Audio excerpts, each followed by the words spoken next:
नमस्कार, आपण पाहताय जनमत न्यूज चॅनेल। कोगनोळीसह पंचक्रोशीमध्ये गर्ल्स हायस्कूलचा नावलौकिक वाढला। पालकांनी गुणवत्ता देणाऱ्या शाळांच्याकडेच लक्ष केंद्रित करावे। गर्ल्स हायस्कूल बरोबर गर्ल्स हायस्कूल काढण्यासाठी सुद्धा संस्थेने प्रयत्नशील राहावे। डॉक्टर संदीप कुंभार यांचे प्रतिपादन। कोगनोळीसारख्या ग्रामीण भागामध्ये दर्जेदार शिक्षण देण्यामध्ये श्री हलसिद्धनाथ शिक्षण संस्थेच्या गर्ल्स हायस्कूलने कायम एक पाऊल पुढे ठेवले असून गुणवत्ता हा एकच ध्यास उराशी बाळगून येथील शिक्षक व संस्था कार्यरत असल्यामुळे संस्थेने भविष्य काळामध्ये गर्ल्स कॉलेज सुद्धा काढण्यासाठी प्रयत्नशील राहावे, असे प्रतिपादन पालक डॉक्टर संदीप कुंभार यांनी केले। ते श्री हलसिद्धनाथ गर्ल्स हायस्कूलच्या इयत्ता 10वीच्या विद्यार्थिनींच्या निरोप समारंभ प्रसंगी अध्यक्षपदावरून बोलत होते।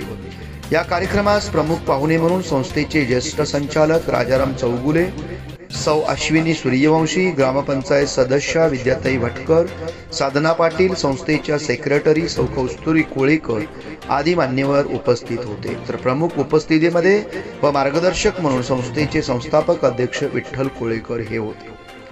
यावेळी इयत्ता 10वीच्या विद्यार्थिनींच्याकडून शाळेसाठी संगणक खरेदीसाठी भेट देण्यात आली। तसेच सर्व विद्यार्थ्यांच्याकडून गुरुवंदना म्हणून सर्व शिक्षकांचे पाद्यपूजनही करण्यात आले। यावेळी बोलताना ग्रामपंचायत सदस्य विद्याताई भटकर म्हणाल्या की श्री हलसिद्धनाथ शिक्षण संस्थेच्या विविध शाखांच्या वतीने नेहमी नाविन्यपूर्ण उपक्रम सादर केले जातात। त्यामुळे कोगनोळीसह सीमा भागात संस्थेचा नावलौकिक वाढला असून संस्थेच्या सर्व शिक्षकांनी विद्यार्थी हा केंद्रबिंदू मानून कार्यरत राहिले पाहिजे, असे आवाहन केले। सौ अश्विनी सूर्यवंशी यांनी आपल्या मनोगतातून इयत्ता 10वीच्या विद्यार्थ्यांचा निरोप समारंभातून आम्हाला आमच्या 10वीच्या निरोप समारंभाची आठवण झाली असून शाळेच्या प्रगतीचा आलेख हा सीमा भागासाठी प्रशंसनीय असल्याचे प्रतिपादन केले। तर साधना पाटील यांनी आपल्या मनोगतातून विद्यार्थ्यांनी प्रत्येक सेकंदाचा पुरेपूर वापर करून आई वडिलांचा व शाळेचा नावलौकिक कसा करता येईल यासाठी प्रयत्नशील राहण्याचे आवाहन केले।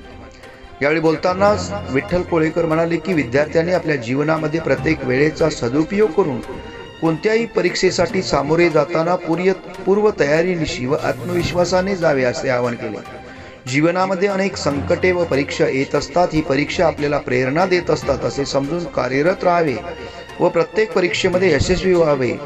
हे होण्यासाठी प्रत्येक मुलाकडे जिद्द, चिकाटी व सचोटी असण्याची गरज असल्याचे प्रतिपादन केले। प्रारंभी संस्थेचे आराध्य दैवत श्री हलसिद्धनाथ महाराजांच्या प्रतिमेचे पूजन व दीप प्रज्वलन उपस्थित मान्यवरांच्या शुभहस्ते करण्यात आले। सर्व मान्यवरांचे स्वागत व प्रास्ताविक कुमारी समीक्षा नवनाथ चौगुले या विद्यार्थिनींनी केले। तसेच इयत्ता 10वी विद्यार्थ्यांच्या वतीने गुरुवंदना कार्यक्रम पार पडला। या कार्यक्रमाचे सूत्रसंचालन सृष्टी भैरू पवार या विद्यार्थिनींनी केले, तर आभार मयुरी कांबळे कोळी यांनी मानले।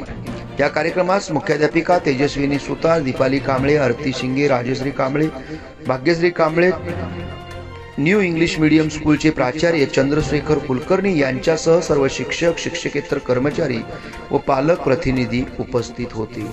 जनमत न्यूज साठी राज कोळेकर। प्रवेश आपल्या मुलाला मुलीला नवोदयला प्रवेश हवा आहे का? तर मग कोगनोळी येथील निवासी व अनिवासी हलसिद्धनाथ संस्थेचे दरवाजे प्रवेशासाठी आपली वाट पाहत आहेत। मोजक्या जागा शिल्लक, उत्तम शैक्षणिक वातावरण, दर्जेदार शिक्षण, यशाची हमखास खात्री। तर मग चला आजच आपल्या मुलाचा प्रवेश निश्चित करूया। श्री हलसिद्धनाथ एज्युकेशन सोसायटीचे नवोदय करिअर अकॅडमी कोगनोळी, राष्ट्रीय महामार्ग क्रमांक 4 शेजारी कर्नूर फाटा कोगनोळी।